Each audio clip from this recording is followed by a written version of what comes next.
Hey guys, আজকে office থেকে বাড়ি আসার সময় গেছিলাম লেন্স কার্টে মায়ের একটা চশমার অর্ডার দিতে। তো সেখানেই ছিলাম, লেন্স কার্টে চশমার অর্ডার দিতে গেছিলাম। অফিস থেকে চলে এসেছি বাড়ি। এখন হব ফ্রেশ হয়ে নিতে হবে। ফ্রেশ হয়ে করবো হচ্ছে চা, যেটা খুবই দরকার এখন খাওয়াটা। আগে চা খাওয়াটা খুব দরকারি, সেই যেটা না হলে চলবেই না। তো বলো, তোমরা সবাই কেমন আছো?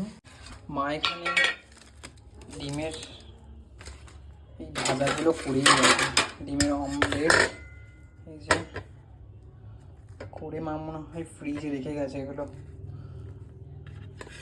এগুলো এখন করবো হচ্ছে গরম। চাটুটা বসিয়ে দিই এখানে। ওহো, সিলিন্ডার থেকে বন্ধ করে রেখেছে মা। চালু করে দিই গ্যাস। এই বসিয়ে দিলাম চাটু, এটা গরম হোক। তারপরে এইগুলো গরম করব, এই ডিমের অমলেটগুলো, এগুলো খাবো এখন। তারপর এখানে মাছও পড়ে গেছে, চাও খাবো। তো এই আমার হচ্ছে অফিস থেকে এসে ইভিনিং স্ন্যাক্স। তোমরাও কে কে কী কী খাও অফিস থেকে বাড়িতে এসে অবশ্যই জানিও কমেন্ট করে। এইটুখানি, টাটা।